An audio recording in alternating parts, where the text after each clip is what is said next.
Vamos lá. Primeira coisa. Vocês lembram lá no começo do ano que a primeira aula que teve conteúdo, que teve matéria, que eu dei foi sobre a intelecto e vontade, a dignidade do homem. Vocês lembram disso? Quem não lembra? Vocês lembram o exemplo da vaca? Quem lembra do exemplo da vaca? Levanta a mão. Beleza. Então, qual que era o exemplo da vaca? Quem pode me explicar o que era o exemplo da vaca?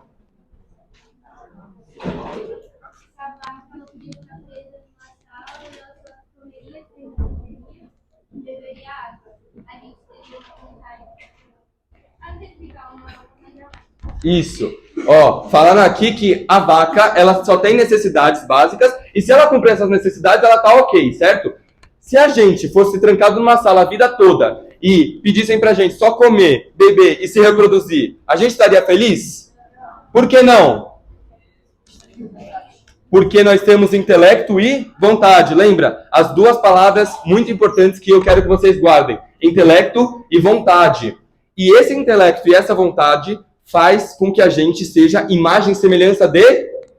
Então Deus, ele nos cria a sua imagem e semelhança. Ou seja, a gente tem uma dignidade maior, acima de todas as criaturas. Vocês estão anotando? Vai estar na prova, hein? Vai estar na prova. Então, por causa disso, por ser imagem e semelhança de Deus, nós somos livres. Bate no seu peito e fala assim, eu sou livre para fazer a vontade de Deus. Ué, mas não é contraditório? Você é livre para fazer a vontade de Deus? É contraditório? Por que não? Boa! O livre-arbítrio é você escolher entre o bem e o mal. Você tem dois caminhos, o bem ou o mal. O livre-arbítrio, você pode escolher o que você quiser. Agora, a liberdade significa você sempre escolher o bem. Por quê? Porque se você escolhe o mal, você está se tornando menos livre. Se eu quiser começar a pecar, se eu quiser começar a roubar, eu estou me tornando prisioneiro daquele pecado. Se eu quiser começar a fazer coisa errada, eu estou me tornando prisioneiro daquela coisa errada, daquele crime. Ou seja... O que isso quer dizer? A liberdade é fazer o que é bom, é buscar a Deus, é fazer o que é o certo. Todo mundo está acompanhando até aqui? Beleza, então pode passar. Então, a gente tem que falar quem é Deus. Deus, ele é o Criador. Deus é aquilo que a gente chama de motor imóvel. O que é um motor imóvel? Vocês lembram? É aquele motor, ou seja, move as coisas, mas não é movido por ninguém. Ele é um motor, ele faz tudo acontecer, ele faz tudo se mover, mas ele mesmo é imóvel. Ele mesmo não é movido por ninguém. Ou seja, Deus, ele é eterno. Por que ele é eterno? Porque ele é justamente a coisa que move todas as coisas. Ele é justamente o que sempre existiu e o que sempre vai existir. Ou seja, se ele é eterno, ele pode ter um corpo? Deus pode ter corpo? Pode? O corpo não é perecível? Então, Deus é eterno. Deus não tem corpo. Deus é puro espírito. Então, ele é espiritual. E por ser espiritual, ele é onipresente. Um espírito, ele não pode se delimitar numa caixa. Você não pode pegar uma caixinha e falar assim, aqui dentro tem um espírito. Não é assim que funciona. É que a gente tem uma visão limitada, porque pra gente tudo existe uma forma, tudo existe quantidade. Você tem tal altura, tal peso. O espírito não é assim que funciona. O espírito, ele não pode ser colocado numa caixa e medido. Ou seja, ele é onipresente. Deus, ele está em todo lugar. Oni significa tudo ou todo. E presente significa presença. Então Deus está em todo lugar. Ele é presente em todo lugar. Aqui na igreja, sim ou não? Sim. Na tua casa, sim ou não? Sim. Em qualquer lugar. Amém? Deu para entender até aqui? Sim. Beleza. Por Deus ser eterno, ele é a origem de todas as coisas. Porque se Deus ele existe antes do universo, a causa que criou o universo foi Deus. Qual que foi a causa que criou o universo? Deus. Todo mundo, Deus. Ou seja, Deus ele é a origem de todas as coisas. E por ser origem, ele também é criador. Ele que cria o mundo, ele que cria o universo. E não só o mundo, não só o universo, ele cria tudo que é material e espiritual. Vocês sabem rezar o credo, o creio? Creio em Deus Pai Todo-Poderoso, do céu e da terra. Quando fala céu e a terra, não é o céu azulzinho cheio de nuvem. Ele fala do céu no sentido espiritual. No sentido, o céu, os anjos, o paraíso, certo? O espírito. E a terra simboliza, né, nessa parte do creio, a terra, o material, o universo. Beleza? Então, se ele é criador de tudo, ele cria tanto coisas materiais quanto as coisas espirituais. Tanto os anjos, nós seres humanos, o universo Deus criou. O universo, não é que Deus estava dentro do universo e Deus criou a galáxia. Não. Deus criou o universo. E a gente não consegue entender isso. Mas antes de Deus, não tinha espaço físico. Não tinha matéria. Por quê? Porque o espírito, lembra que eu falei? O espírito não se delimita na matéria. Ou seja, Deus, ele cria tudo. Ele é o criador de tudo. Ele é o primeiro ser que sempre existiu. Ele não bilhões de anos depois, puf, Deus apareceu. Não. Deus sempre existiu. Deus é esse motor imóvel. E quando eu falo motor imóvel, para vocês pode soar um pouco difícil de entender. Mas eu vou dar um exemplo, que é o exemplo do dominó. Quem já enfileirou um monte de dominó aqui, para fazer aquelas escadinhas lá que vai um batendo no outro e no outro? Só isso? Nossa, eu fazia direto quando eu era criança isso. Mas enfim. O que acontece? Quando você está com o último dominó lá da ponta que ele cai, por que ele caiu? Porque ele foi empurrado, certo? Quem falou isso? Boa. Ele foi empurrado. E esse penúltimo, por que ele caiu? Porque ele foi empurrado pelo anterior. E todos foram empurrados pelo anterior. Só que tem um momento que a gente vê que não dá mais para ter anterior, que existe um primeiro, certo? Ou vai infinitamente regredindo até o passado. Não existe isso. Alguém teve que ir dar lá um peteleco. Alguém teve que ir lá e dar um sopro, um empurrãozinho para aqueles dominós começarem a cair. E quem que fez com que essa pessoa desse o peteleco? Nessa analogia, nada. O cara que deu o peteleco, ele não é que um outro peteleco bateu nele, ele bateu nas outras coisas. Não é que um outro dominó caiu nele, ele bateu nos outros dominós. Não, ele fez porque ele quis. Assim, Deus é a mesma coisa. Ele dá o peteleco inicial para tudo acontecer, certo? É que nem um jogo de sinuca. Imagina que tem um cara muito bom jogando sinuca lá, e aí aqueles velhos de bar, não sei o quê, nada contra, eu amo sinuca, tá? E aí ele vai lá, dá aquela tacada fenomenal, monstra, e bate na bola 8, que bate na bola 3, e aí vai para 5, e aí faz de tabela assim, não sei o quê, e derruba todas as bolinhas. Você vai falar, putz, esse cara é o quê? Ele é ruim ou é bom? Bom demais, né? Agora, se eu pegar esse vídeo, fizer uma edição e colocar o contrário, as bolas saem do buraco, elas vão batendo, voltando, tipo um flashback muito louco assim, e aí o cara que tá jogando sinuca, ele volta o taco e tudo volta ao normal. Você vai falar, isso é uma doideira, né? Não acontece isso. A bola não sai da caçapa sozinha, sai? Com Deus é a mesma coisa. A gente tem uma visão limitada que a gente está vendo tudo de trás para frente. Mas se você inverter o vídeo, você vai ver que teve uma força inicial, teve um movimento inicial que é desse cara que estava jogando sinuca. Deu para entender? Sim. Beleza, Deus, ele é supremo. Por quê? Porque ele cria tudo. Se ele cria tudo, ele é o mais poderoso que tudo. E se ele é supremo, o que quer dizer supremo? O mais poderoso, acima de todas as coisas. Ou seja, existe um supremo acima de Deus? Não, porque senão Deus não seria supremo. Existe um supremo igual a Deus? Por quê? Porque igual não é supremo. Igual é igual. Supremo é acima de todas as coisas. E se Deus é criador de todas as coisas, ele está acima de todas as coisas. E se ele está acima de todas as coisas e é supremo, ele é onipotente. Ele é onipotente. Ele pode tudo. Ele é supremo. E único. Não existe três deuses. A Santíssima Trindade não são três deuses. Vai estar no próximo slide. Não são três deuses. É um único Deus, porque Deus é uno. Deus também ele é onisciente. Ele sabe de tudo. Ele sabe o passado, o presente e o futuro. Porque ele pode tudo e ele está em todo lugar. Até em diversos tempos. Deus está em diversos tempos, não só em diversos lugares. Então Deus sabe o passado, o presente e o futuro.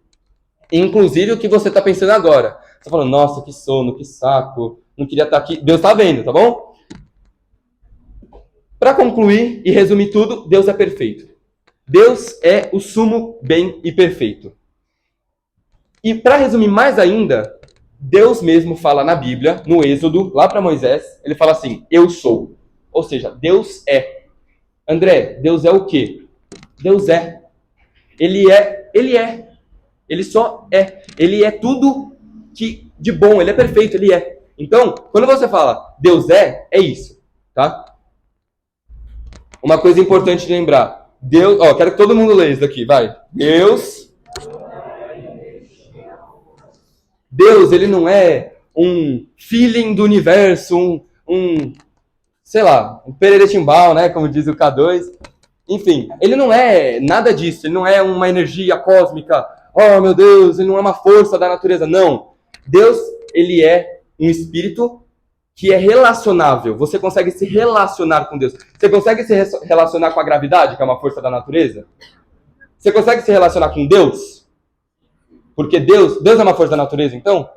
Não. Ele é um ser pessoal, ele é um ser relacionável, certo? Só que Deus, ele é uno. Amém? Vocês entenderam que Deus é único, né? Beleza. Mas ele é um Deus em quantas pessoas? 3 pessoas. Isso a gente chama de mistério da Santíssima Trindade. É um mistério por quê? Porque a gente, por nossa própria razão, não consegue entender perfeitamente como é isso. Mas eu vou dar um exemplo. Se eu acendo 3 velas e junto as 3 velas para que formam uma única chama, vocês concordam que ainda tem 3 velas? Mas é um fogo só, não é? É uma analogia para falar de Deus. Que são 3 pessoas, mas é um único Deus, é um único fogo. Outra analogia, o trevo. O trevo de 3 folhas. O trevo de 4 folhas não dá sorte, tá, gente? Mas, enfim. O trevo de 3 folhas.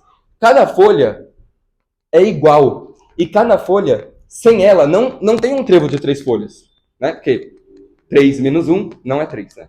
Enfim. Então tem Deus Pai, Deus Filho e Deus Espírito Santo. É uma representação. São 3 folhas, mas é um único trevo. São 3 pessoas, mas é um único Deus. Esse é o mistério da Santíssima Trindade. A gente atribui o papel de criador para Deus Pai. Porque Deus Pai, ele seria a pessoa da Santíssima Trindade que criou o universo, criou tudo. Redentor, ou Salvador, que pode ser a mesma coisa, para Deus Filho, que é Jesus, que para me redimir, para te salvar, para te redimir, morreu na cruz. E o santificador para o Espírito Santo, porque ele nos santifica, ele nos dá a vida, ele é aquele que vai nos levar para o céu através das obras, através da caridade. Tá? Só que é só Deus Pai quem criou a Terra, criou o universo? Não. Sim ou não? Não. Quem estava junto com Deus Pai? Deus Filho e Deus Espírito Santo. Boa. É só Jesus que redime a humanidade?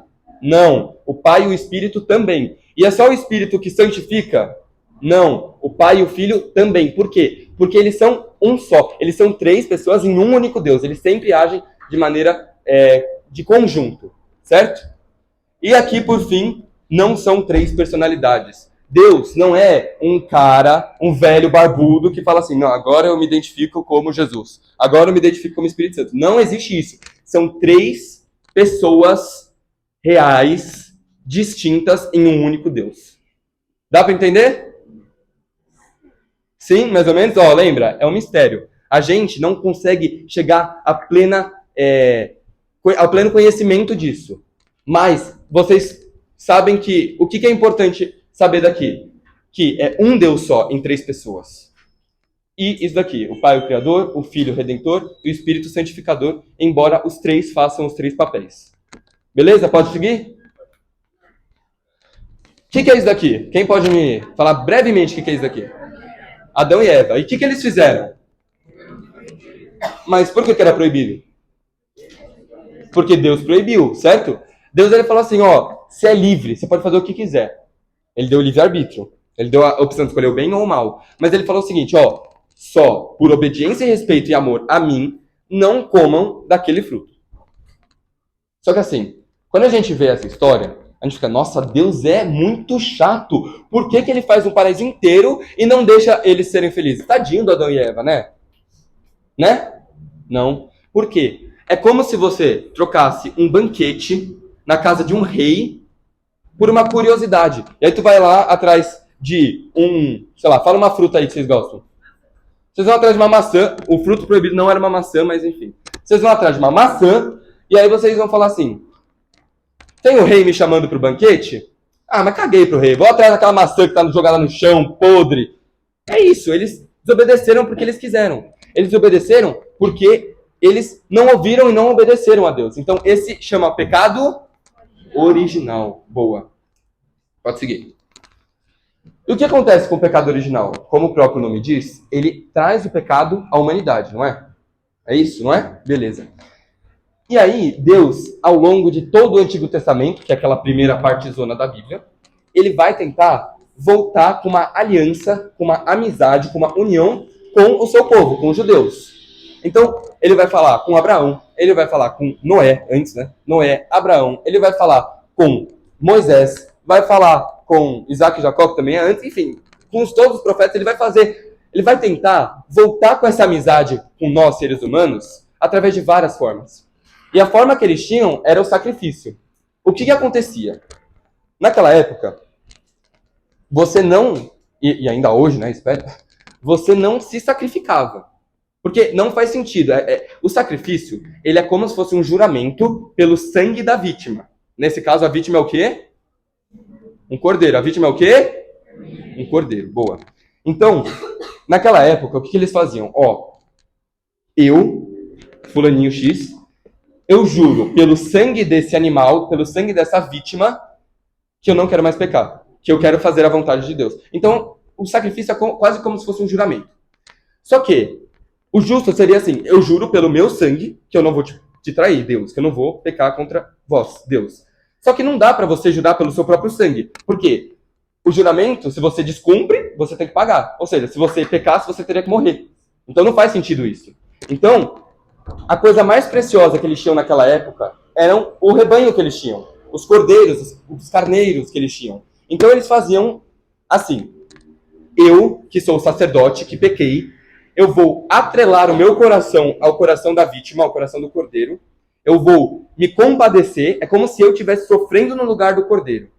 Desculpa, é como se o cordeiro estivesse sofrendo no nosso lugar. Mas o coração do sacerdote e do cordeiro, eles têm que estar unidos.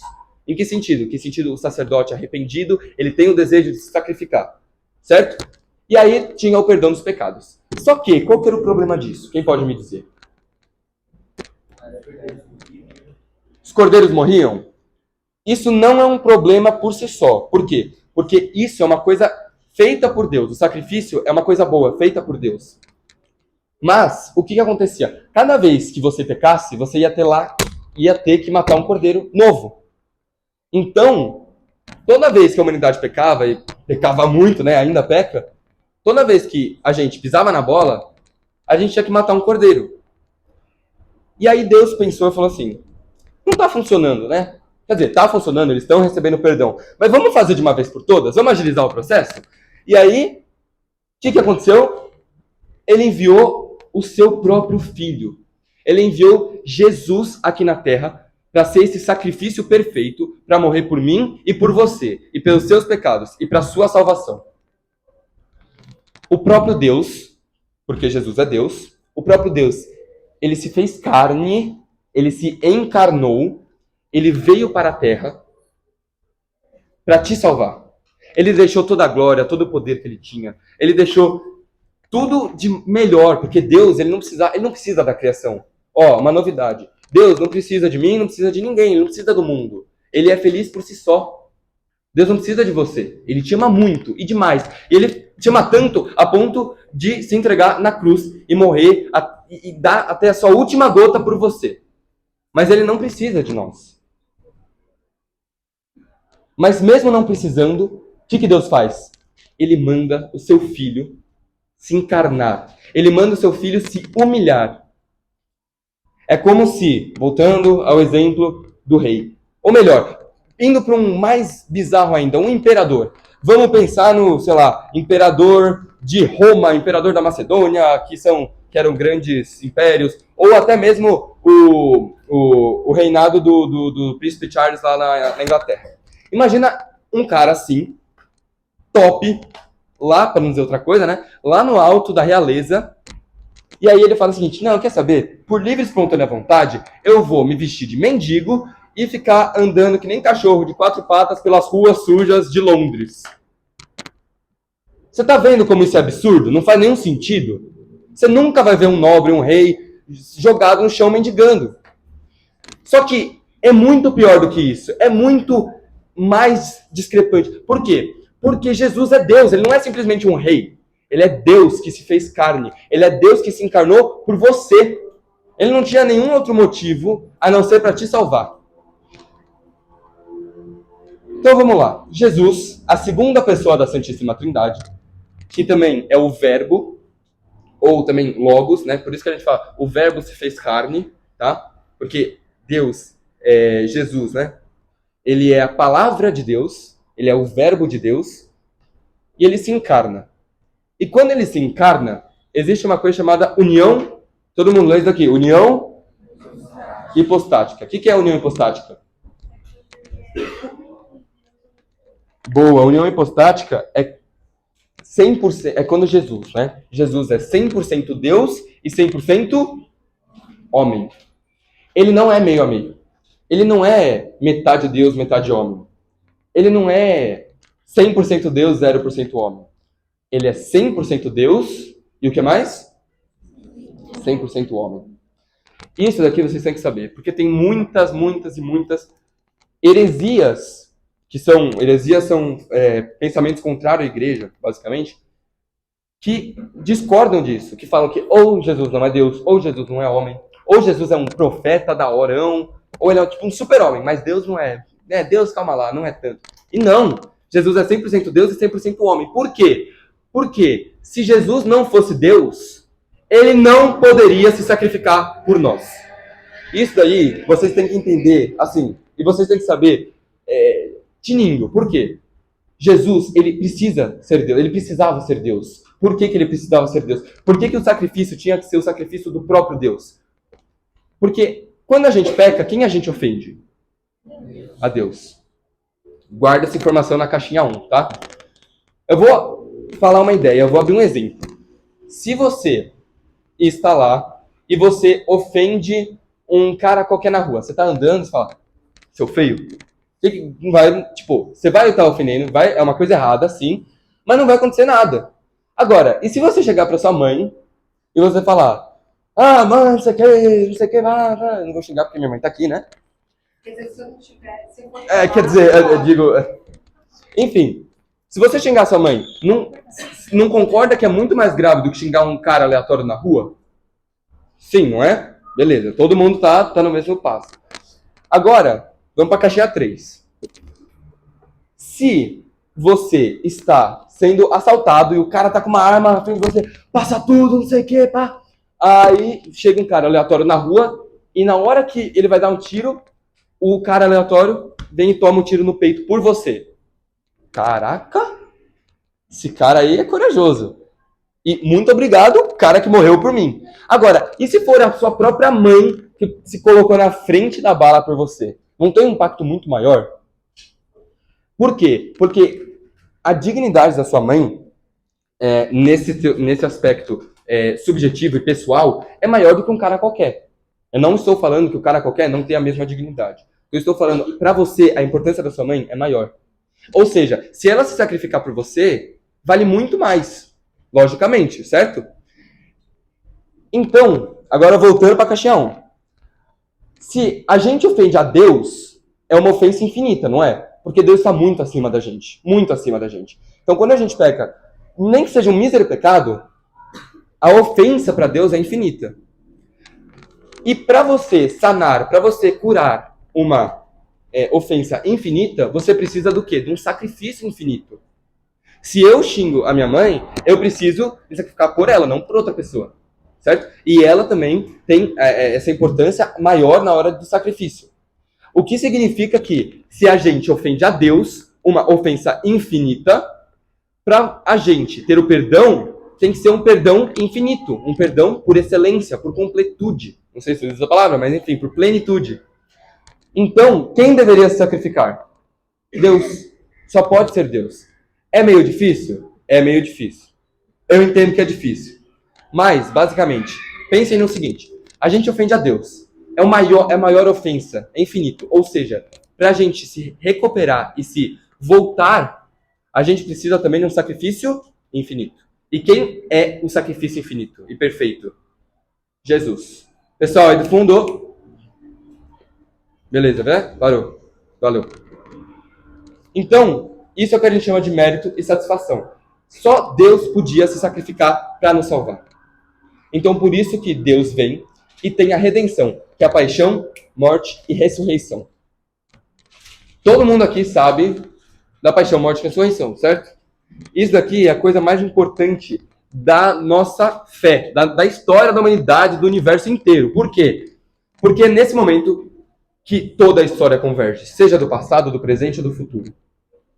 Toda a história da humanidade, do universo, volta e remete a esse momento. Porque foi nesse momento que o próprio Deus morreu. Que o próprio Deus morreu para me salvar, para te salvar. Por quê? Porque ele precisava? Não, porque ele queria, por amor.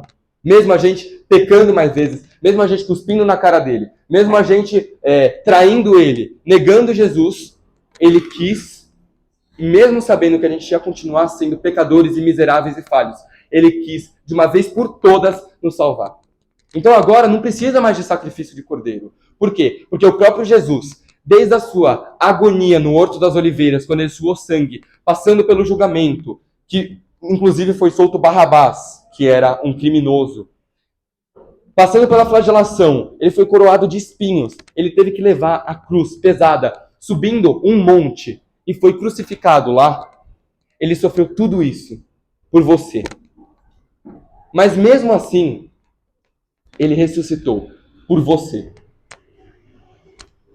Deus é tão incrível, Jesus é tão incrível, que eles fizeram esse plano de salvação, esse plano de redenção para nos salvar, porque ele só queria ter a gente com ele. Então, se você não quer essa salvação, você é livre. Deus nos deu a liberdade. Mas aproveita. Aproveita, porque não é todo dia que um Deus morre por você. Não é todo dia. Não acontece isso sempre. Nas outras religiões, não é assim que funciona. Aqui a gente fala da religião do amor. Isso daqui é o plano de amor que Deus fez por você. Então, essa é a parte mais importante. Essa é a parte mais importante. E eu não quero, de verdade, vem cá, presta atenção. Eu não quero que vocês decorem tudo isso daqui para a hora da prova, e no dia seguinte esqueçam tudo, e no ano seguinte, não venho mais para a igreja porque acabou o crisma, graças a Deus. Eu não quero isso. De verdade. O próprio Deus, e eu sei que eu estou repetindo isso, mas é justamente para entrar no seu coração. O próprio Deus, o que ele fez por você? Morreu por você. Ele desceu do céu, se humilhou, ele foi flagelado, foi coroado de espinhos, carregou a cruz até o Calvário, foi pregado na cruz por você. Então não desperdice isso.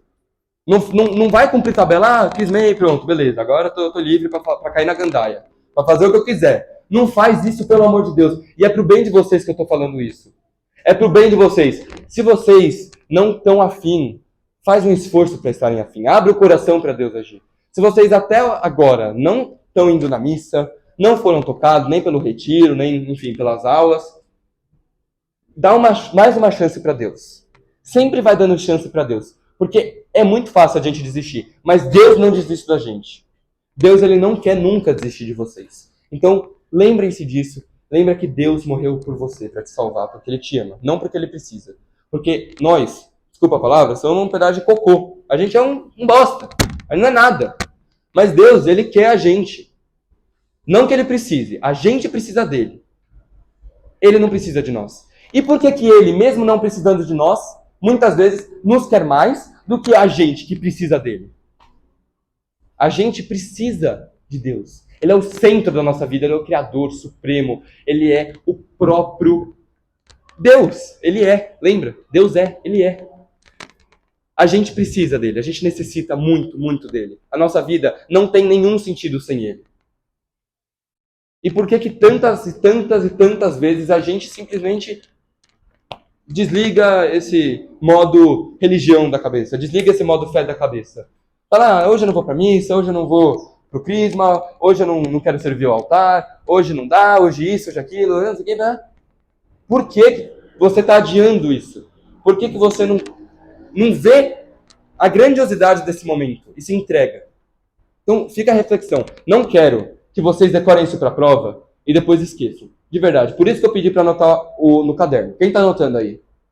Levanta a mão. Pode levantar. Bem alto, para eu ver. Eu sou míope. Isso. Boa. Vocês lembram de uma coisinha chamada Última Ceia? Lembram mesmo? Então, o que aconteceu na Última Ceia? Fala mais alto que eu não ouvi. Desculpa.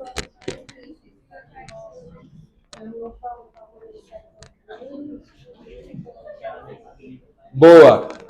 Ele transforma o pão no seu corpo e o vinho no seu...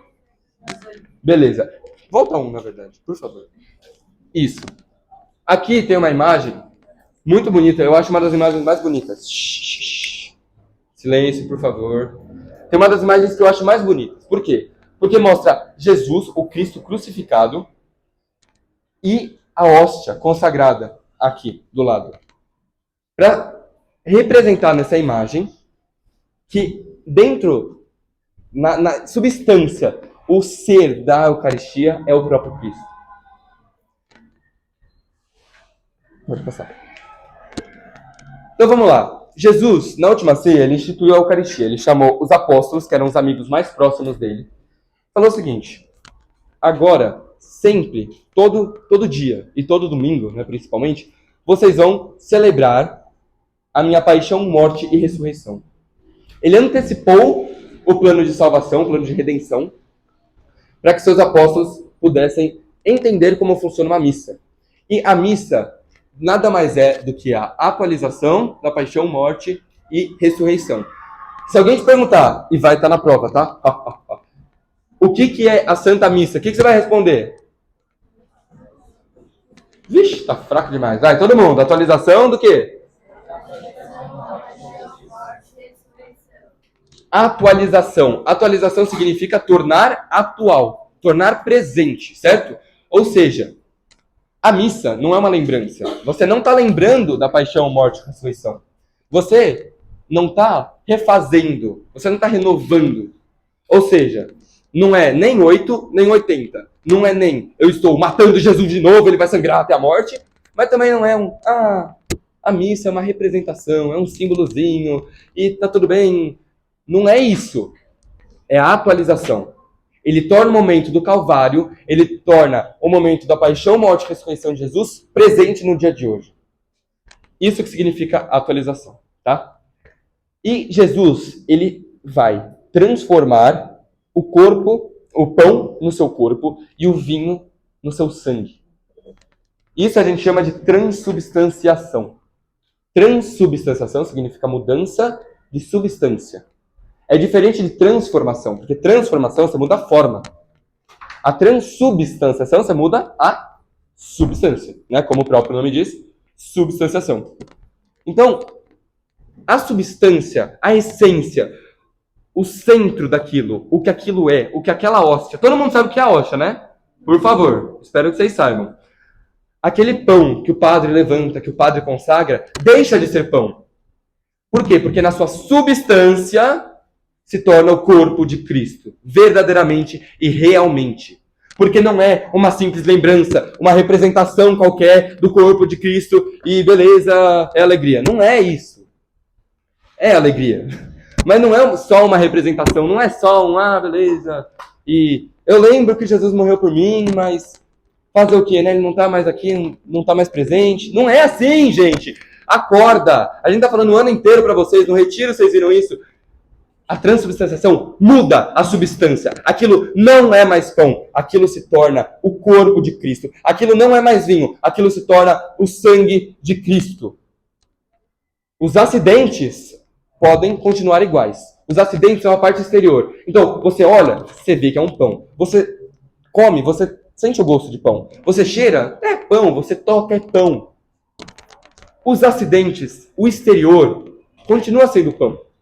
Continua sendo acidentes de pão. Mas a substância não é mais pão. Porque substância não é algo material. Substância é algo metafísico, é algo além do físico, além do material.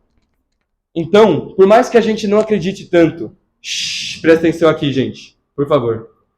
Por mais que a gente não acredite tanto, a gente precisa fazer um esforço. Porque não depende da nossa fé isso. Não é porque eu acredito muito ou pouco que aquilo vai ser muito ou pouco o corpo de Cristo. Quando o padre levanta e consagra a hóstia, quando ele fala, isto é o meu corpo, isto é o meu sangue, ele não fala isso representa, isso simboliza, isso lembra. Não. Ele fala isto é. E a igreja não erra. A igreja, e o próprio Jesus não erra, né? Jesus é Deus. Jesus falou na última ceia, isto é o meu corpo. Fazer isso em memória de mim. Continuar fazendo isso todos os dias até que eu retorne pela segunda vez. Só que existe uma pequena diferença do sacrifício na missa e do sacrifício do Calvário. Qual que é a diferença? É que o sacrifício da missa, ele é incruento. Incruento significa sem derramamento de sangue, sem sofrimento. Então, quando você está na missa, a hóstia, você não está matando de novo Jesus. Você não está fazendo Jesus sangrar de novo. Não é um sacrifício como no Antigo Testamento, que você precisava matar um cordeiro. Certo? O sacrifício no Antigo Testamento era um sacrifício cruento. O sacrifício agora, no Novo Testamento, na Nova Aliança, é o sacrifício incruento, sem derramamento de sangue, tá? E por que que Jesus instituiu esse sacramento que a gente vai ver mais pra frente, ou sacramento no geral? Porque ele quer se unir de novo com a gente. Ele quer ser amigo de novo de nós. Fazer uma nova aliança. Todo mundo sabe o que é uma aliança, né? Não é o bagulhinho que usa no dedo, tá? Também. Mas tem esse nome porque é uma aliança, é uma união, é uma amizade. Então, Jesus, ele fala, este é o cálice do meu sangue, que é o sangue da nova e eterna. A nova aliança significa que não precisa mais matar cordeirinho. É uma nova aliança. É um novo compromisso. É uma nova amizade. E é eterna. Por que é eterna? Porque foi de uma vez por todas. Jesus, ele morreu uma vez e isso basta, porque ele é perfeito. Ele é o Cordeiro de Deus. Ele não é mais o Cordeiro. A gente não sacrifica mais cordeiros, mas o próprio Cordeiro de Deus, perfeito em excelência, ele se sacrifica por nós. E por ele ser Deus, o que acontece? O sacrifício é perfeito. E se o sacrifício é perfeito, é eterno. Até... O sacrifício é eterno. Até a volta de Jesus. Até a vinda de Jesus. Alguma dúvida? Não? Ó, pessoal, vocês estão falando um pouquinho demais, tá bom? Dá pra maneirar porque tem gente querendo prestar atenção.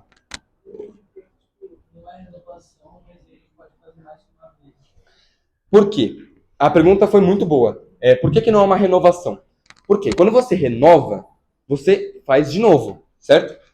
Então, é como se não. Uma renovação seria você matar Jesus de novo. Seria você fazer um sacrifício cruento, né? Com sangue, com sofrimento novamente. E não, Jesus ele morreu quantas vezes? Uma vez. E isso já basta. Por quê? Se a gente precisasse renovar, ia ser a mesma coisa do que o Antigo Testamento, do que os cordeirinhos. Eu pequei de novo, vou matar, vou renovar. Eu pequei mais uma vez, vou matar outro, vou renovar, certo? Pequei mais uma, vou renovar, vou matar outro, vou matar outro cordeirinho. Com Jesus, não. Por quê? Como ele é o próprio Deus, o sacrifício dele é perfeito. Porque Deus é perfeito. Dá para entender? Então, se ele é perfeito, o sacrifício não precisa de renovação. O sacrifício não é que tem um prazo. Não, ele é eterno. Então, quando a gente está na missa, Jesus pede para atualizar, para tornar aquilo atual. É como se a gente tivesse voltado no tempo, mas para o mesmo sacrifício, para o mesmo único sacrifício. Quando a gente renova, a gente está fazendo de novo. A gente estaria matando Jesus de novo. Não é isso que acontece. Entendeu? Então, não é nem você renovar, você refazer a morte de Jesus, mas também não é simplesmente uma mera lembrança. Aquilo é o mesmo sacrifício que aconteceu há 2000 anos atrás. Faz mais sentido? Boa. Tá bom. Então vamos passar. Jesus, quando ele morre, ressuscita e vai para o céu, na ascensão, o que acontece? Ele deixa aqui os 12 apóstolos. E os apóstolos, eles têm um evento, né, chamado Pentecostes. Quem lembra o que é Pentecostes? Boa, é a descida do Espírito Santo. É quando o Espírito Santo, que é Deus, vem sobre os apóstolos e eles ficam cheios do Espírito Santo, que é basicamente a crisma dos apóstolos. Então, quando vocês forem crismados, vocês vão ter como um Pentecostes. É como se fosse vocês sendo os apóstolos recebendo o Espírito Santo. Vocês vão receber o Espírito Santo. Então, vocês terão o Pentecostes de vocês. Tá bom? Por assim dizer, tá? E desde o Pentecostes, a igreja começa. Né? A igreja começa na cruz. No Pentecostes, ela vai se espalhando. E aí São Pedro, que é o primeiro papa, vai fazer a primeira pregação dele. E aí vai se espalhando o negócio. E aí a gente vai ter o que a gente tem hoje, que é a Igreja Católica Apostólica. Boa, quero ver se vocês sabem. A Igreja Apostólica Romana. Vocês têm que saber isso, né? É o nome da fé de vocês. Vocês têm que saber o nome da fé, tá bom? Então, vamos lá. E na igreja, a gente tem um tripé. Qual que é o tripé? Quem lembra? Quem lembra? Tá escrito, né? Bíblia, tradição e... O que é a Bíblia?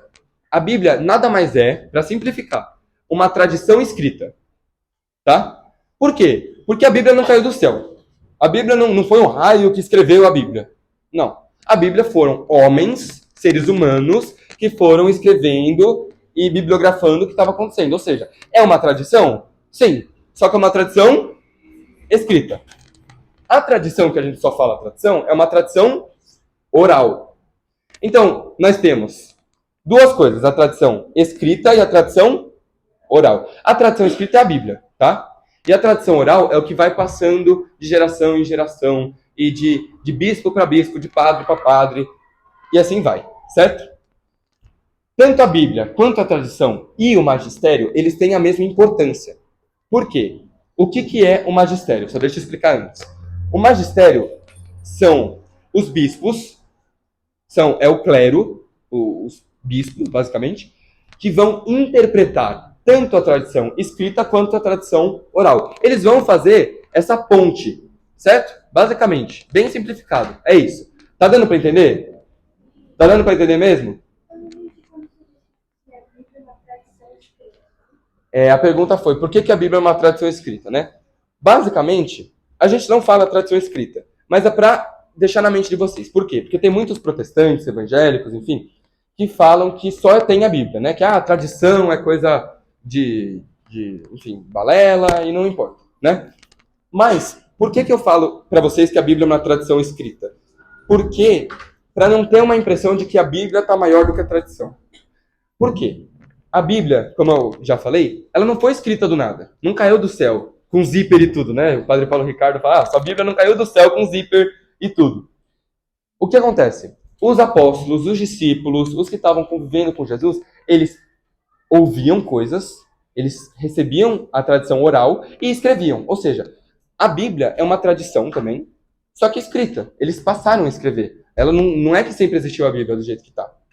E enquanto a tradição oral, ela não foi escrita, ela só foi falada, entende? Mas é para vocês entenderem que tanto a Bíblia quanto a tradição são iguais, importantes, certo? Alguém tem pergunta aí? O magistério são os bispos, isso é importante também, vai cair na prova. Os magistérios são os bispos que eles vão interpretar a tradição, interpretar a Bíblia, as escrituras. Por que precisa de interpretação? Quem aqui tem aula de português na escola? Levanta a mão. Todo mundo levantando a mão, por favor. Eu, inclusive. Todo mundo tem aula de português, não é? Vocês têm, dentro de português, aula de interpretação? Interpretação de texto, sim. Uma das primeiras coisas que a gente aprende é que todo texto, ele precisa transmitir uma mensagem. Ele precisa transmitir... Ele precisa transmitir uma mensagem. Ele precisa falar alguma coisa, comunicar algo.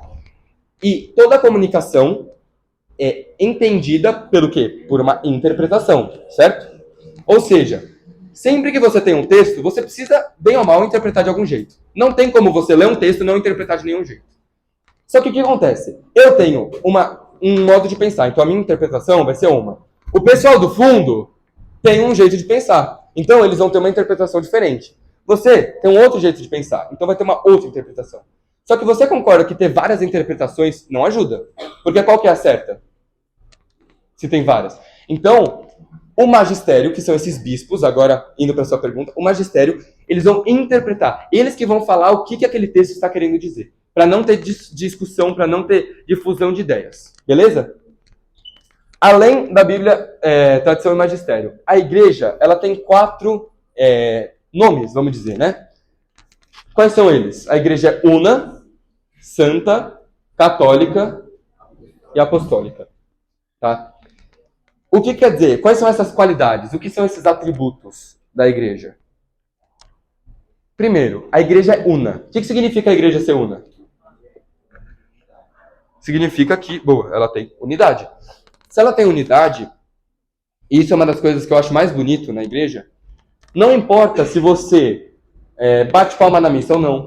Não importa se você está na China ou no Brasil. Não importa se você estava há 2.000 anos atrás, quando começou o cristianismo, ou há 5 milhões de anos no futuro. Não sei nem se a Terra vai estar existindo, mas enfim.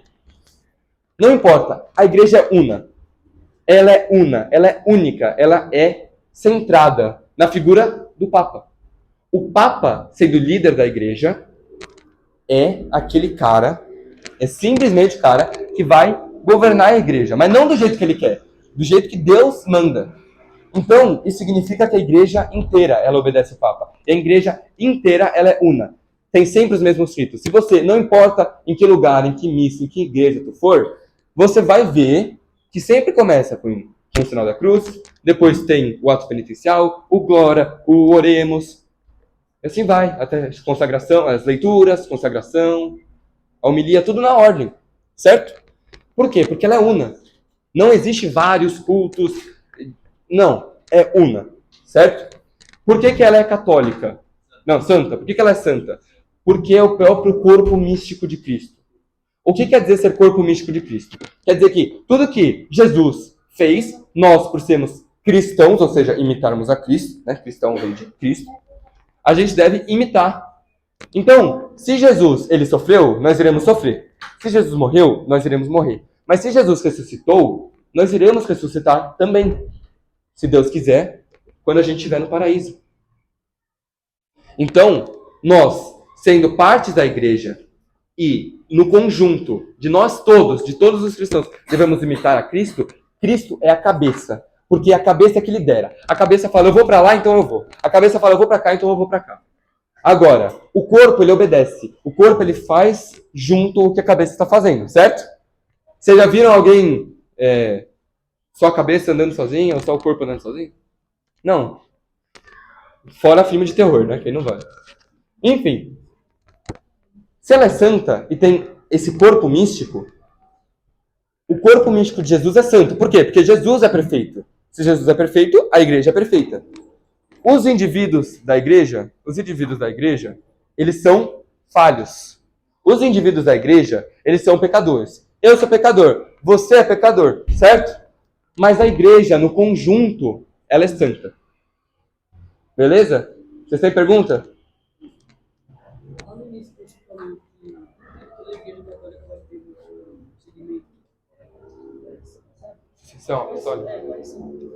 Tá.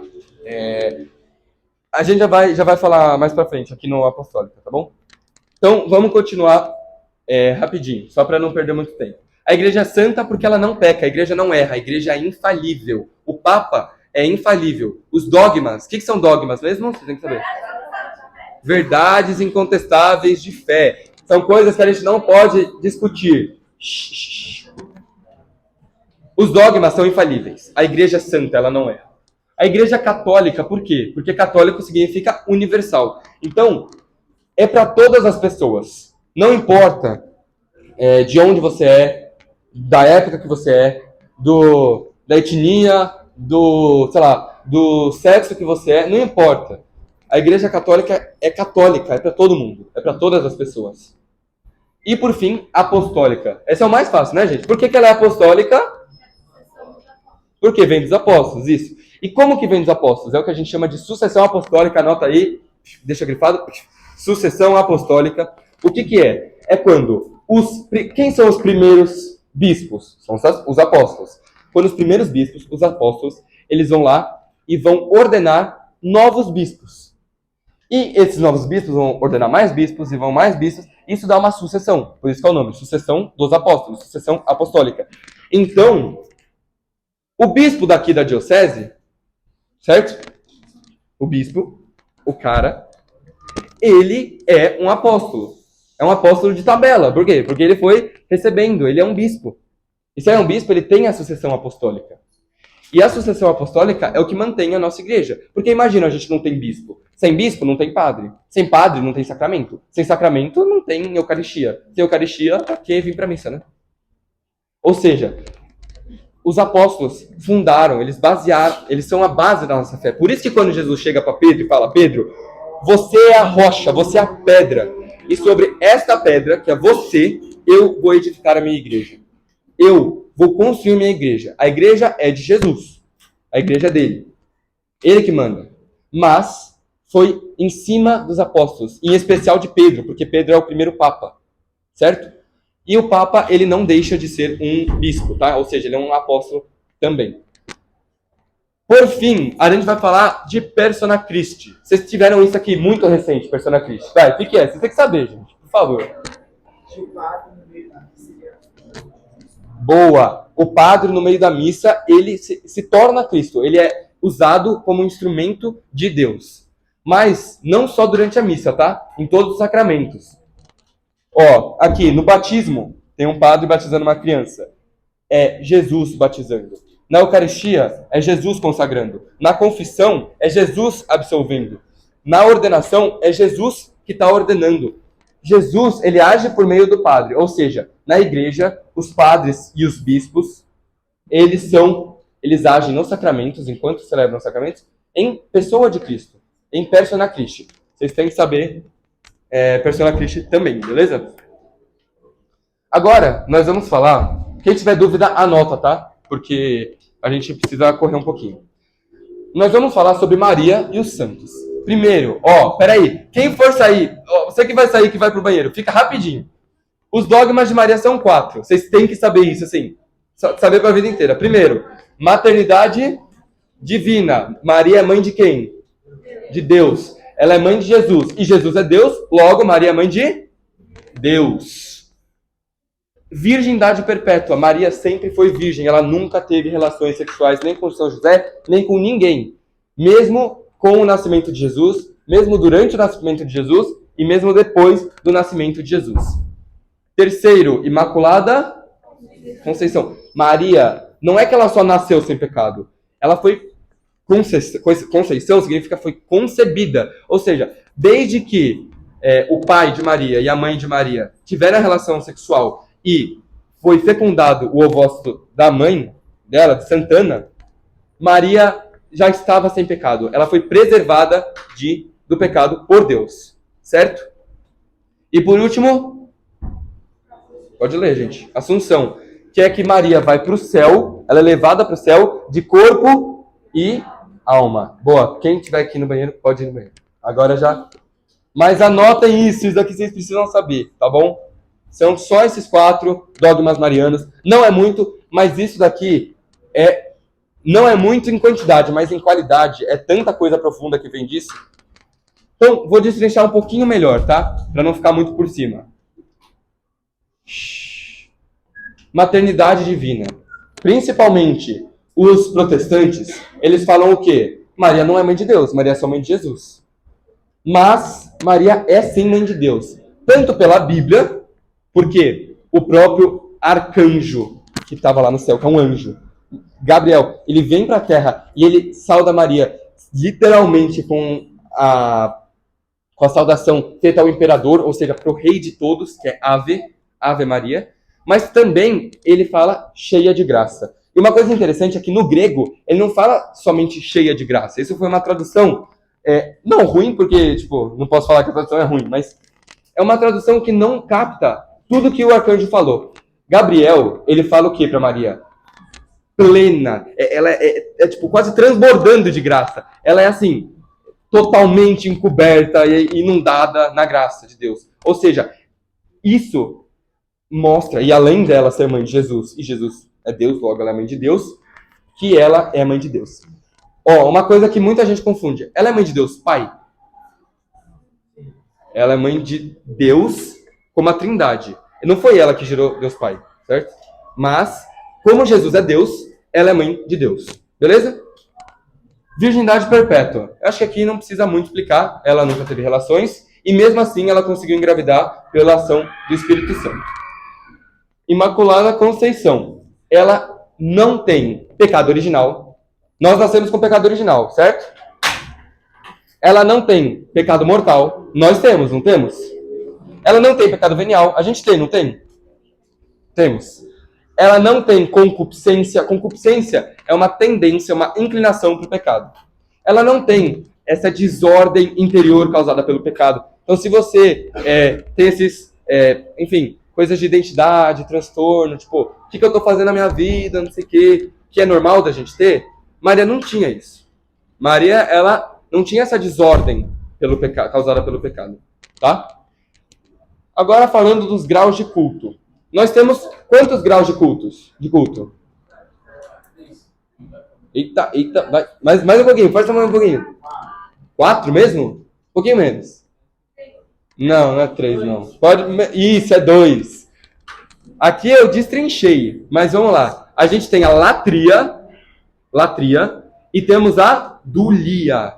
Latria é para Deus, tá? É somente para Deus. Latria é igual adoração, é a mesma coisa. Latria é adoração e dulia é veneração, admiração. Certo? Vocês estão pegando aí? O que é latria? Latria é adoração. E dulia, o que é dulia? Admiração, veneração. A latria é só para Deus. Mas, quando a gente coloca outras coisas no lugar de Deus, ou seja, quando a gente coloca ídolos, vira uma idolatria. Agora faz tudo sentido. É uma latria para ídolos. Uma idolatria. Que você está adorando outras coisas que não são Deus. E a dulia, aí sim, porque vocês se confundiram, ela é dividida em 3.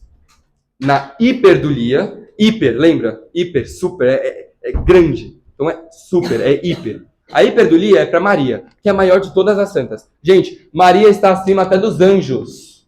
Tá bom? Maria, ela é acima até dos anjos. É a hiperdulia. E a protodulia, proto significa primeiro, significa antecipado, né? Proto. Ou seja, protodulia é para São José. Porque São José, ele também, depois de Maria, é o mais importante, porque ele é o pai de Jesus, tá?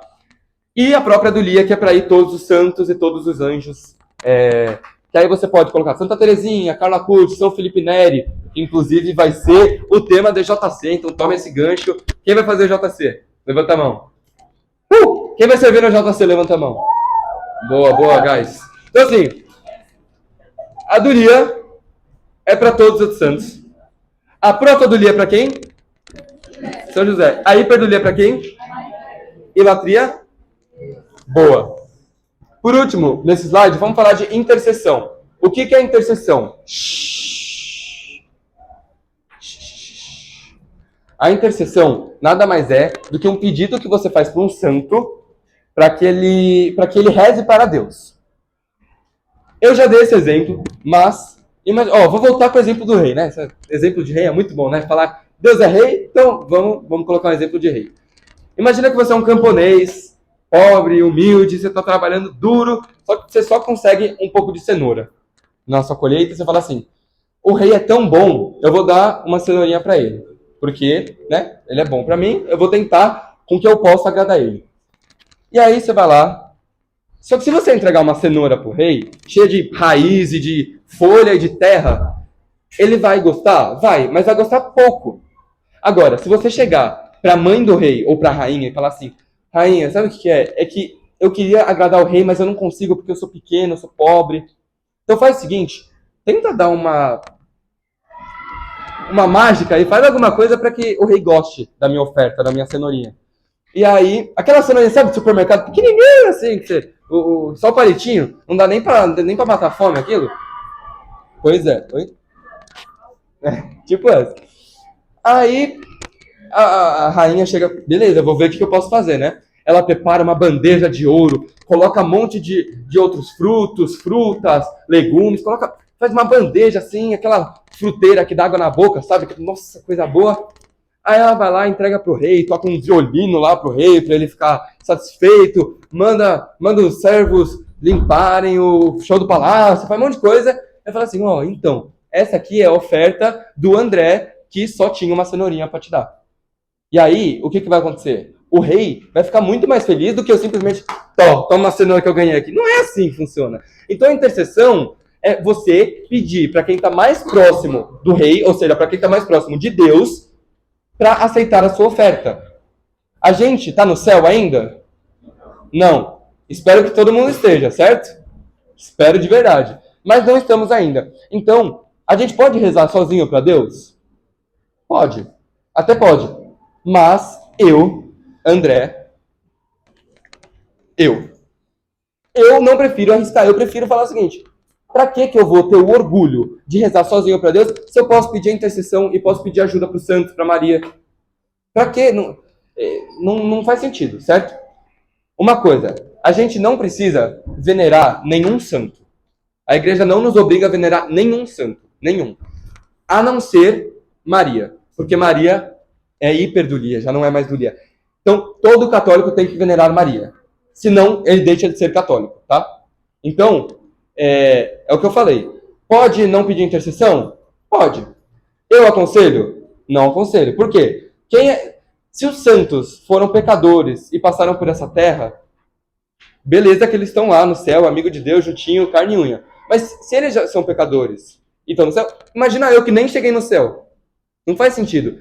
Então, assim, como sugestão, peçam a intercessão dos santos, que é muito bonito, tá? E junto com a intercessão tem a comunhão dos santos. A comunhão dos santos, o que é a comunhão mesmo? União, lembra? Quando a gente vai comungar o corpo de Cristo, a gente vai se unir a Cristo. A comunhão dos santos significa a comunhão das três igrejas. A igreja militante, que está aqui na terra lutando, militando. A igreja triunfante, que está no céu triunfando, vitoriosa. E a igreja padecente, que está padecendo, está sofrendo no purgatório. Não no inferno, tá? Não existe igreja no inferno. Quem está no inferno está fora da igreja. Mesmo se for católico, se for batizado, ele já saiu da igreja, tá? Então, isso é a comunhão dos santos. É quando cada um reza pelo outro. A gente tem uma união tão forte como igreja que cada um reza pelo outro. Então, a gente reza por uma alma do purgatório, e quando essa alma do purgatório sair do purgatório e for para o céu, essa alma vai rezar por nós. E assim como o nosso amigo reza por mim, quando eu chegar no céu, eu vou rezar pelo meu amigo. Então, é um triângulo, é uma comunhão, uma teia de oração, se dá para chamar assim. Então, é intercessão. A gente pode interceder pelas almas do purgatório, tá bom? O que é o purgatório? É onde a pessoa paga pelos erros, pela culpa, qual que é a palavra? Pela pena temporal. Todo pecado que a gente comete tem duas penas. A pena eterna, ou eterna, né? E a pena temporal. A pena eterna é o seguinte: se você morrer em estado de pecado mortal, tu vai para o inferno. Acabou, é eterno, não tem mais jeito. E é uma dura verdade que a gente precisa encarar. Porque muitas vezes a gente fala assim, fulaninho morreu, tá no céu, graças a Deus. Muitas vezes, não. Então, a pena eterna é a pena que nos leva pro inferno. Agora, a pena temporal, ela não nos leva pro inferno. Mas, mesmo assim, ela precisa ser limpada. Vou dar um exemplo. Se eu pegar a xícara favorita da minha mãe, minha mãe eu já usei de exemplo. Meu pai, falei quebrar assim, milhões de pedacinhos e caquinhos. Mesmo se eu colar tudo, ainda sobra uma marca. Ainda sobra os rachadinhos lá. Ainda minha mãe vai ficar magoada comigo. Ela pode até me perdoar. Eu posso falar, pai no caso, né? Ô pai, me desculpa, quebrei sua caneca preferida. Foi sem querer. Ou não, né? Mas enfim, foi sem querer. beleza, filho, eu te perdoo. Mas ele ainda vai ficar com, não é uma mágoa, mas é uma sensação ruim, certo? E vai durar um tempo. Com o pecado é a mesma coisa. A gente vai pedir perdão na confissão e a gente vai ser perdoado, sim. Só que da nossa pena eterna. Então, a gente não vai mais para o inferno. Mas a pena temporal ainda vai ficar. Você vai ter ainda um tempo para se livrar daquele pecado. E esse tempo ele vai contando e adicionando tempos no purgatório. E o que é o purgatório? O purgatório é o céu, tá? Primeira coisa que eu quero que vocês entendam. Alguém que está no purgatório pode ir para o inferno? Não. Quem está no purgatório está no céu, já está no céu, e ele só está se limpando. Purgar, né, de purgatório, significa limpar. Ele está limpando das penas eternas ou temporais? Temporais, que ele cometeu aqui na Terra. Então, se eu vou lá e xingo meu pai, eu posso pedir desculpa e eu posso me confessar. Se eu confessar, eu não vou para o inferno. Mas aquele pecado me deixou uma marca, me deixou uma pena temporal, que só com o tempo vai curar. E essa pena temporal vai ser paga no purgatório. Então, cada vez que você comete um pecado, você vai colocando tempos no purgatório, se você não se confessar, tá? Se você se confessar. Se você não se confessar, você vai para o inferno direto, né? É bem pior. Mas por que eu estou enfatizando tanto o purgatório? Não é o céu? É. Céu. Purgatório é céu, tamo junto. Só que o que acontece? O purgatório dói.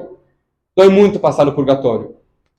Tem santos que relatam que é como se sua alma tivesse sido queimada. E se a alma não soubesse que ela estava no purgatório e que logo teria o céu, ela ia pensar que estaria no inferno. Porque o purgatório é um lugar de muita dor. Porque você limpar os seus pecados dói muito. Você pagar pela pena dos seus pecados dói muito. Dói demais. Então, o purgatório, ele é um lugar bom, sim ou não?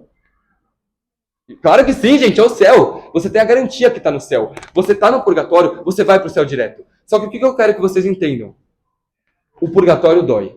Você tem a esperança que vai estar um dia no céu, mas você não sabe quando. Então, tomem cuidado, não pequem. E eu sei que é muito difícil, mas não pequem. E se vocês pecarem, e depois se confessarem, obviamente, façam reparações. Ou seja, aquela penitência que o padre te pediu para rezar, reza bem feito, reza direitinho, porque isso vai ir tirando aos poucos a sua pena temporal. Você,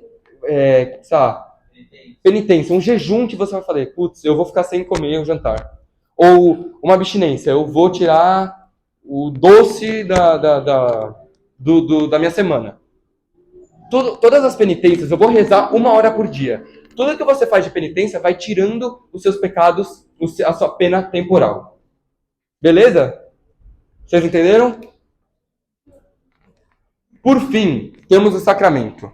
Peraí. Boa! O que é o sacramento? Há uma só voz. Vai, sinal. Boa. Sinal visível de uma graça invisível. Ou também a resposta completinha, qual que é? Segura! Resposta completinha. Sinal sensível, eficaz, boa. Sensível e da graça invisível. Tá? Todos os sacramentos a gente precisa ter na mente que foram instituídos por quem? Quem que instituiu? Quem que criou os sacramentos? Jesus. Enquanto ele estava aqui na Terra, ele criou os 7 sacramentos. Ele instituiu os 7 sacramentos. Então, é um caminho seguro para o céu. E isso, depois do sinal sensível e eficaz da graça invisível de Deus, vocês têm que saber. Os sacramentos são um caminho seguro para onde? Para o céu. Ou seja, é necessário a salvação por meio dos sacramentos. Sem o batismo, que é um sacramento, a gente não consegue chegar na salvação. Beleza que tem a misericórdia de Deus. Deus, ele é todo poderoso, não é? Se ele quiser, ele pode levar as almas para o céu, mesmo não batizadas? Pode. Mas se a pessoa, e principalmente quando a pessoa ela não tem acesso, tipo, um índio aqui, um cara no Japão, sei lá, budista, que nunca conheceu Jesus. Aí, Deus talvez tenha piedade, e muito provavelmente ele tem, porque ele é todo misericordioso. Certo? Mas agora, uma pessoa que vive na igreja, que teve contato e rejeita os sacramentos, ela está rejeitando o caminho seguro para o céu. E nesse caso é muito grave, porque é uma linha reta. Os sacramentos é assim, você vai nos sacramentos que não tem erro. Você se batiza, vai comungar, vai confessar, vai crismar, casa direitinho, ou seja, padre direitinho, e não tem erro, tu vai para o céu, se você obviamente estiver em estado de graça. Por quê? Porque o próprio Jesus instituiu isso. E tudo que Jesus institui, tudo que Jesus cria é para nossa salvação. Porque, afinal, a missão dele qual que foi? Nos salvar, tá? Então, Jesus ele criou esses 7 sacramentos para a nossa redenção, para a nossa salvação. Então, é o caminho seguro para o céu. Dá para se salvar sem os sacramentos? Eu prefiro não arriscar. Eu prefiro continuar no que Jesus falou, tamo junto, não é tão difícil, é ir na missa uma vez por semana, é se confessar quando eu tiver com pecado. Então, assim, por favor, é um caminho seguro para o céu. Então, continue assim. É um sinal sensível e eficaz da graça invisível de Deus. O que é sensível mesmo? Sensível, boa, que você sente. Ou seja, é através dos 5 sentidos. Visão, paladar, tato, olfato e audição. Através dos 5 sentidos. Ou seja, são coisas que a gente consegue sentir, que são sensíveis. E eficaz. Por quê? Porque eficaz é aquela coisa que acontece, que é eficaz, que é eficiente, não importa o quê. Ou seja, se você acredita que você sendo batizado, você vai se tornar filho de Deus, ou não, isso não muda nada. Você está sendo batizado e está sendo filho de Deus. Se você acredita ou não que a Eucaristia é o corpo de Cristo, isso não muda nada. Porque é o corpo de Cristo. Independente. É eficaz. Ele não precisa de você. Ele é eficiente. Ele funciona. Ele é aquilo que é. Mas assim, se o padre for santo, for um cara muito bom, a Eucaristia vai ser melhor do que um padre muito ruim? Não. Se tiver um padre que é, sei lá, o padre do Vaticano, se for o Papa, ou se for um padre TL, o sacramento é o mesmo, porque ele é eficaz. Não importa qual que é a santidade do Papa, ou do padre, ou do bispo. O que importa é que ele é eficaz, ou seja, ele é eficiente, não importa o quê. Da graça, ou seja, é uma graça que Deus te dá por meio de algo eficaz e sensível que você consegue sentir. Os sacramentos são divididos em 3 tipos, certo? Em 3 categorias, por assim dizer. Quais são elas? Iniciação, cura e serviço. Dentro do sacramento de iniciação, temos 3 sacramentos. Quais são? Batismo, Eucaristia e Crisma. Beleza, é isso. Dentro dos sacramentos de cura, quais são? São 2. Confissão e unção dos enfermos. E dentro dos sacramentos de serviço, temos 2 também. Quais são? Matrimônio e ordem. Boa. A iniciação, ela vai te iniciar na fé, te iniciar na vida cristã. A cura vai curar, principalmente, a sua alma, o seu espírito. E o serviço é quando você sai de si mesmo e vai servir o outro. Então, quando você é casado, você não é por você mesmo. Você é pela sua esposa, pelo seu marido. Quando você é padre, você não é por si mesmo. Você é pela sua igreja, pelos seus fiéis. Certo? Temos também os efeitos. E esse daqui você precisa saber. Tudo que está aqui nesse slide, vocês precisam saber. Quer dizer, todos os slides, tudo, né? Você precisa saber todos, mas enfim, todo o PowerPoint. Mas esse daqui são muitas coisinhas pequenas, então estudem isso, tá? E saibam, não só estudem para a prova. O efeito é aquilo que vai causar, é o efeito daquele sacramento. Então, por exemplo, o batismo. O que o batismo faz? Pessoal aí do fundo, qual que é o efeito do batismo? Tira o pecado original. O que mais? Filho de Deus. O que mais?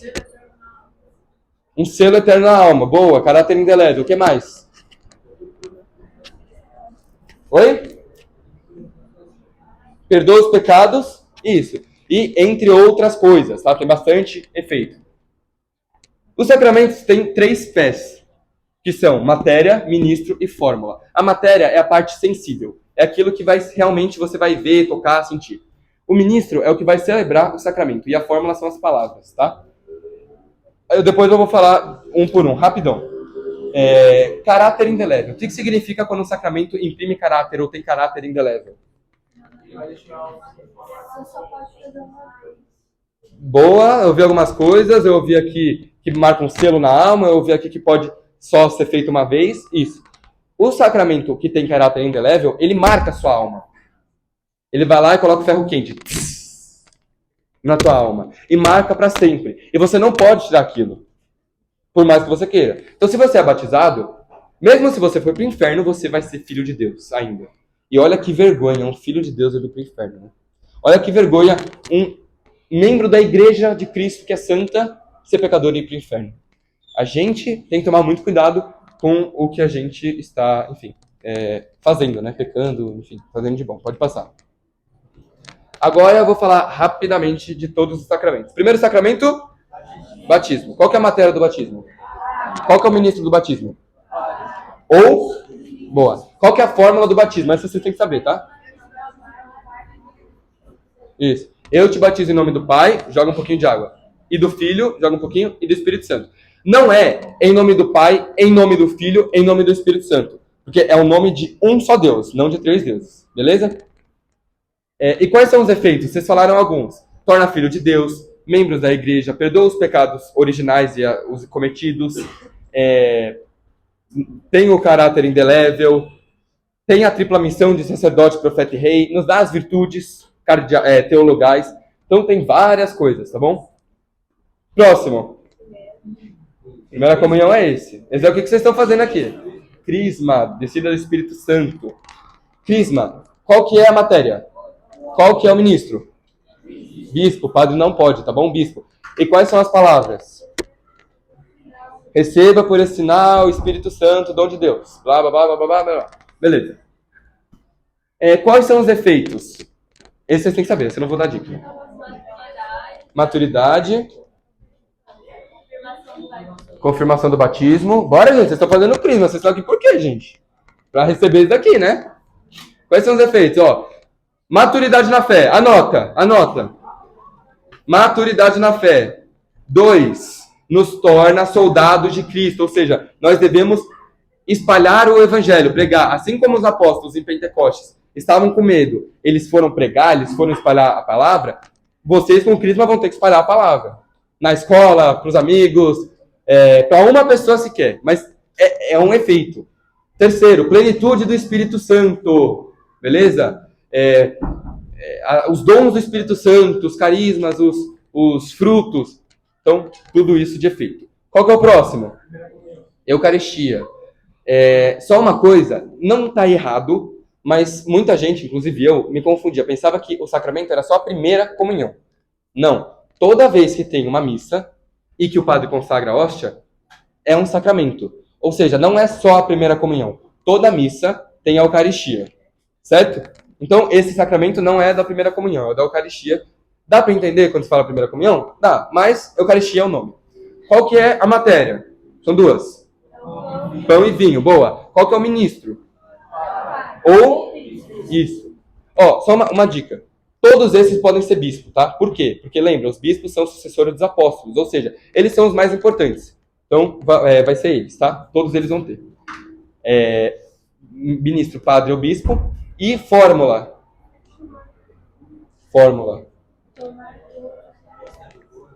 Isto é meu corpo, isto é meu sangue. Certo? E efeito. A Eucaristia nos perdoa dos pecados veniais. Veniais, tá? Os mortais você precisa confessar. 2, ela nos dá força para combater os outros pecados. 3, ela nos une a Cristo. A Eucaristia, ela vai nos unir a Cristo. Jesus, ele presente na Eucaristia, vai se unir a nós. Próximo. Confissão. Boa. Qual que é a matéria da confissão? Difícil, hein?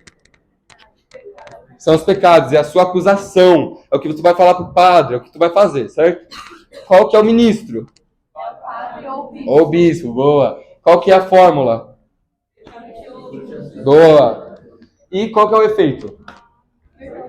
Perdão dos pecados, combater os próximos pecados, reconciliação na igreja, enfim. Esse daqui? Matrimônio, vamos lá. Qual que é a matéria? Matéria do matrimônio. As promessas, os votos, as palavras. Qual que é o ministro do matrimônio? Esse é o único diferente. O casal, o noivo. Nesse caso não é o bispo, tá? O bispo, o padre ou o diácono é a testemunha. E quais são as palavras? Qual é a fórmula? Eu te recebo. É o que o esposo fala para a esposa fala para o esposo, beleza? Na saúde, na doença. Isso daí. E esse daqui? Ordem. Qual que é a matéria da ordem? Qual que é, hein? Imposição das mãos. Qual que é o ministro? O bispo, só o bispo, né? Porque o padre não pode se auto-ordenar, né? E qual que é a fórmula? Não precisa saber, tá? É uma oração que eles fazem na hora da ordenação, tá? E quais são os efeitos da ordem? A ordem te confere a graça de fazer os outros sacramentos, quase todos os outros sacramentos. Então, você tem essa graça. Você tem a graça também de aperfeiçoar as suas virtudes, enfim, para pastorear o povo, certo? E por último, unção dos enfermos. Uma pergunta, é para só gente que está moribunda, quase morrendo? Não? Beleza. E qual que é o principal da unção dos enfermos? É curar o corpo, a alma ou perdoar os pecados?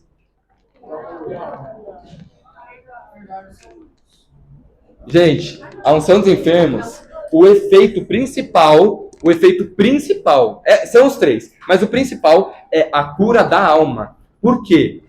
Para preparar essa alma ou para continuar vivendo, se ela melhorar, ou preparar para ela morrer bem e chegar ao céu bem, tá? Se for da permissão de Deus, da vontade de Deus, pode ser perdoado os pecados, pode curar o corpo também. E caso a pessoa esteja inconsciente, em coma e não consiga se confessar, a unção dos enfermos também perdoa os pecados. Mas o principal, qual que é o principal efeito? Cura da alma e preparação para a morte, certo? Qual que é a matéria? É fácil. O óleo. Quais são as palavras? A fórmula. As palavras, né? Vocês não precisam saber, a não ser que alguém já tenha recebido a unção dos enfermos. E o ministro?